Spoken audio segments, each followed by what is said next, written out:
They laughed when I bent down to fix their computers, called me the tech girl while I stayed silent. Then my Naval Intelligence Captain badge slipped from my collar and hit the floor, and their smug faces turned to ash. Want to know what happened next? Stay until the end. And if you love stories about karma and standing tall, hit that like button and subscribe. You won't regret it. My name is Rhiannon. 6 months ago, I was Captain Rhiannon Hayes, Naval Intelligence, leading cyber operations that I still can't talk about. I had a team of 30 analysts under me, security clearances that opened doors most people don't even know exist, and enough stress to age me a decade in 12 years. I was good at what I did. No, I was exceptional, but exceptional comes with a price, and by the time I hit 34, I'd paid it in full. Sleepless nights, panic attacks in secure bunkers, the weight of decisions that could shift international incidents. My therapist called it operational burnout. I called it barely surviving, so I walked away. Honorable discharge, handshakes from admirals, a shadow box with my medals that I shoved in a closet. I needed normal.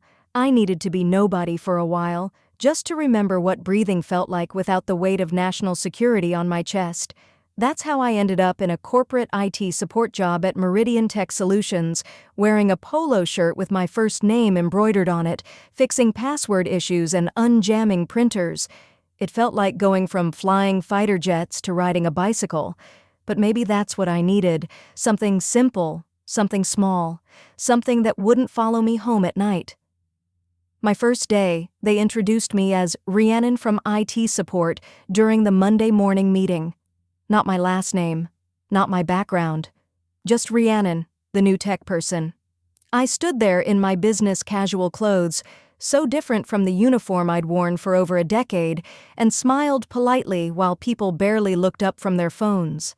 I told myself this was freedom, this was healing, this was me choosing to be invisible because I'd spent too many years being hypervisible, always on, always performing strength I didn't always feel. Then I met Thorn Castellan, senior project manager, the kind of man who wore expensive suits like armor and treated anyone below his pay grade like furniture. Our first interaction happened on day 3 when I was called to his office to set up his new monitor.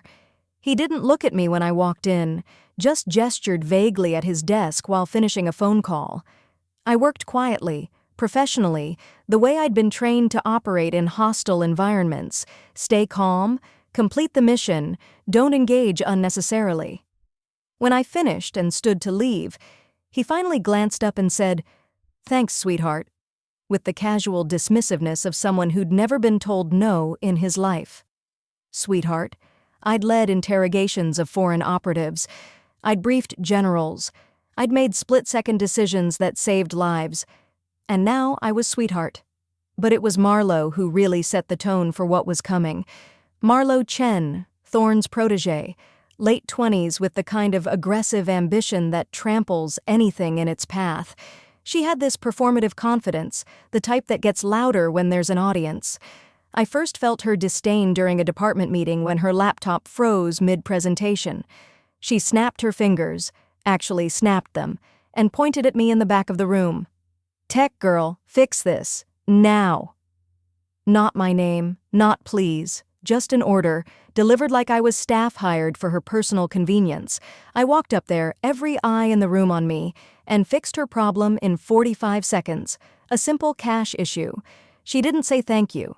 She just waved me away and continued her presentation like I was a service that had been rendered and forgotten. I returned to my seat and felt something I hadn't felt in months. That old military instinct, the one that assessed threats and calculated responses. I pushed it down. This wasn't a battlefield. This was corporate pettiness. I could handle pettiness. I'd survived much worse. Or so I thought. By week 3, I wasn't Rhiannon anymore. I was Tech Girl. Marlowe started it, but it spread like a virus through the department. Thorn would call across the open office, "Where's Tech Girl? My screen's acting up again."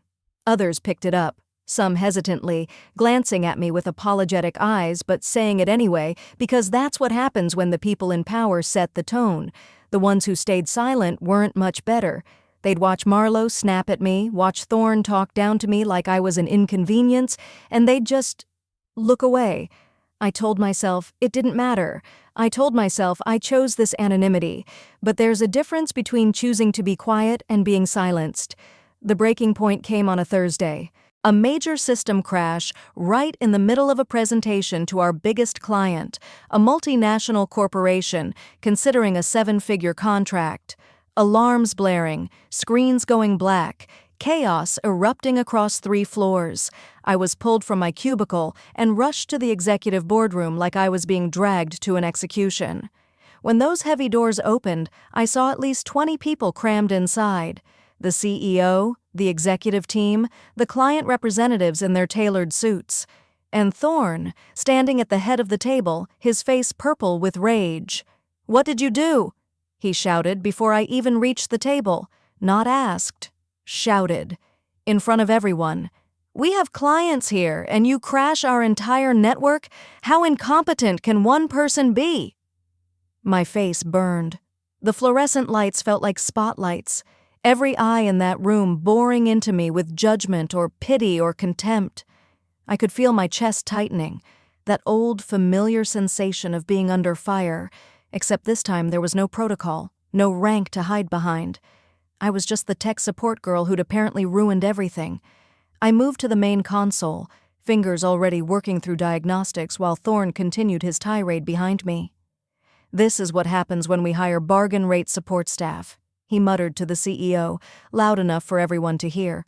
Marlowe, sitting 3 seats down, couldn't resist piling on. "Maybe we need actual professionals instead of, well, whoever made this hiring decision." She said it with this practiced sympathy, like she was being reasonable, but her eyes glinted with something crueler. Several people laughed, nervous, awkward laughter, but laughter nonetheless. I found the problem in 90 seconds. A phishing email, opened by someone who'd clicked a malicious link and downloaded malware that cascaded through our network. The email had been sent to Marlowe's account. She'd clicked it. This entire disaster was her fault, not mine. I took a breath and turned to explain, keeping my voice level and professional. "I've isolated the issue. It originated from—" Thorne cut me off with a wave of his hand. "I don't need excuses. Just fix it and get out." The room was silent except for the humming of equipment rebooting. I fixed it, restored everything within 3 minutes, and not one person said thank you. The CEO nodded toward Thorne as if he'd solved the crisis. The clients relaxed back into their chairs, and I stood there, invisible again, waiting to be dismissed like a child sent away from the adult's table. As I gathered my equipment, Marlowe's voice carried across the room, sweet as poison. "Back to the basement with you, tech girl. Try not to break anything else." More laughter. I felt it like a slap across the face, not physical, but somehow worse. My hands were shaking as I left that boardroom, walking down the corridor with their mockery echoing behind me. I made it to the stairwell before my legs gave out. I sat on the cold concrete steps, gripping the railing, trying to steady my breathing. I'd been shot at in Kandahar. I'd negotiated with people who would have killed me without hesitation. I'd carried classified intel that could have started wars. Why did this hurt so much? Why did their cruelty cut deeper than actual danger ever had? My hand went to the chain around my neck, hidden under my shirt. My badge hung there, the metal cool against my fingers.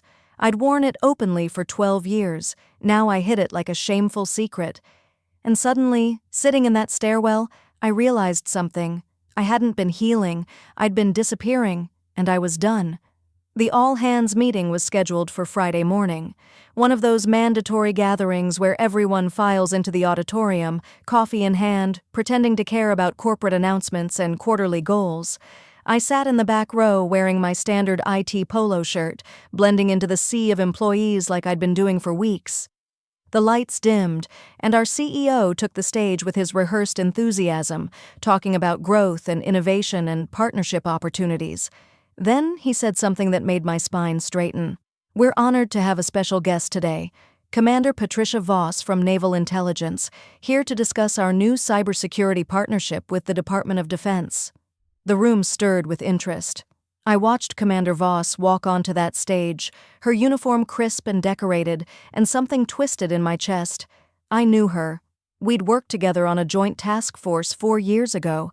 She was brilliant, uncompromising, and she didn't suffer fools. My hands gripped the armrests of my seat as memories flooded back. The person I used to be, the respect I used to command, the version of myself I'd buried under polo shirts and silence. The presentation was technical, impressive, outlining how Meridian Tech would be handling secure contracts for naval operations. Then the CEO opened the floor. Does anyone here have military experience? We'll need liaisons who understand both worlds to help coordinate this partnership. Silence filled the auditorium. Hundreds of people, and no one spoke. I felt my heartbeat in my throat, that old instinct telling me to stand up, to step forward. But I stayed frozen, caught between who I was and who I'd been pretending to be. Then Thorn stood up, 3 rows ahead of me, confident as ever. "I have reserve experience," he announced, his voice carrying across the room. "I'd be happy to lead the coordination efforts." My jaw clenched. I'd seen his personnel file when I helped set up his computer. He'd done 8 weeks of basic training 15 years ago and washed out. He was lying, performing for the CEO and Commander Voss, taking credit for service he'd never completed. And people were nodding, impressed, while he stood there in his expensive suit, pretending to be something he wasn't. Something inside me snapped, not with anger, with clarity. I'd spent weeks letting people diminish me because I was tired of being strong, tired of proving myself, tired of carrying the weight of who I'd been. But watching Thorn lie about service, about sacrifice, about something that had cost me so much that I couldn't abide. I stood up, slowly, every movement deliberate. People turned to look at me, tech girl from IT, standing in the back like I had something to say. I started walking down the aisle toward the stage, my footsteps echoing in the quiet auditorium. Confusion rippled through the crowd. Marlowe's face appeared in my peripheral vision, 3rd row, her expression puzzled and slightly amused like I was about to embarrass myself further. Thorn watched me approach with irritation, like I was interrupting something important. I kept walking, and as I moved, my necklace, the one I'd tucked under my shirt every single day, caught on my collar. The chain pulled, and then it happened. My Naval Intelligence Captain badge came loose and fell. It hit the floor with a metallic clang that seemed impossibly loud in that silent auditorium. Brass and enamel glinting under the stage lights, the 6-pointed star, the eagle, the anchor, the insignia that represented 12 years of service, 3 combat deployments, and a rank that most people never achieve. It lay there on the floor between the rows of seats, and the entire room seemed to hold its breath. I bent down and picked it up, slowly, let the weight of it rest in my palm where it belonged. When I looked up, Commander Voss was staring at me from the stage, recognition dawning across her face. Her mouth opened slightly. "Captain Hayes?" she said, her voice uncertain like she was seeing a ghost. "Is that you?" I straightened my shoulders, really straightened them for the first time in months. Military posture, command presence, the person I'd been trying to forget. "Yes, Commander," I said clearly. "Sorry for the informal attire." The room erupted. The silence after Commander Voss said my name was deafening. Then chaos. Whispers spreading like wildfire through the auditorium, heads turning, people pulling out phones to search my name. I watched Marlowe's face drain of color, her confident smirk dissolving into something close to panic. Thorn had gone completely still, his hand frozen mid-gesture, understanding washing over him like cold water. The CEO's expression shifted from confusion to recognition to something that looked almost like fear as he suddenly remembered the resume he'd barely glanced at before shuffling me into IT support. Commander Voss stepped down from the stage, crossing the distance between us with purpose. When she reached me, she didn't salute. We were both in civilian space, but the respect in her eyes said everything. "Captain Hayes led cyber intelligence operations across 3 theaters," she said, loud enough for everyone to hear. She's one of the most decorated officers in naval intelligence history. She literally wrote the cyber defense protocols we're implementing in this partnership." She turned to the CEO. "Sir, if you have Captain Hayes on staff, you don't need to look for liaisons. You already have the best." I didn't gloat. I didn't smile triumphantly or glare at Thorne or Marlowe. I just stood there holding my badge, feeling the weight of it in my hand, and said quietly, "I retired 4 months ago after 12 years of service. I took this position because I needed something simple while I figured out what came next." My eyes found Thorne. "I never lied about who I was. I just didn't advertise it." Thorne tried to speak, stumbling over words that wouldn't come. His fabricated reserve service hung in the air like a bad smell. Someone in the crowd whispered, "That's awkward," and nervous laughter rippled through the room. The CEO cleared his throat, his corporate composure cracking. "Captain Hayes? Rhiannon? I think we need to have a private conversation. Immediately." The meeting dissolved into chaos after that. People swarmed around me as I tried to leave, some apologizing, others suddenly remembering they'd always respected me, many just staring with wide eyes like I'd transformed into someone else entirely. But I hadn't transformed. I'd always been this person. They just hadn't bothered to look. Marlowe tried to approach me in the corridor outside, her voice shaking. "Rhiannon, I had no idea. I'm so sorry. If I'd known—" I stopped her with a raised hand. "That's the problem, Marlowe. You didn't disrespect a naval intelligence captain. You disrespected a human being. The rank doesn't matter. Basic decency should have mattered." Her face crumbled, but I didn't stay to watch. I wasn't interested in her guilt. I was done carrying other people's failures.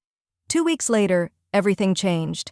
The CEO offered me head of cybersecurity, not because of my rank, but because once he actually read my qualifications, he realized I was the most qualified person he'd ever have access to. I accepted, but on my terms. I still wore normal clothes most days. I didn't need a uniform to prove myself anymore. Marlowe was transferred to a different department, not fired. This wasn't about revenge. It was about creating a workspace where people treated each other with basic human respect. Thorne issued a department-wide apology during a meeting I didn't even attend. Mandatory respect and workplace dignity training was implemented across all departments, but the moment that mattered most came 3 days into my new role. A junior IT staff member named Tessa knocked on my office door, nervous and young, probably 23. She sat down and told me she'd been treated the same way I had, dismissed, talked down to, called the intern, even though she had a master's degree in computer science. "When you stood up," she said, tears in her eyes, "when that badge fell and everyone realized who you were, it gave me permission to stop shrinking too. So thank you." That's when I understood. The badge falling wasn't the victory. It was never about proving my worth to people who should have seen it all along. It was about refusing to disappear. It was about remembering that silence and invisibility aren't the same as peace.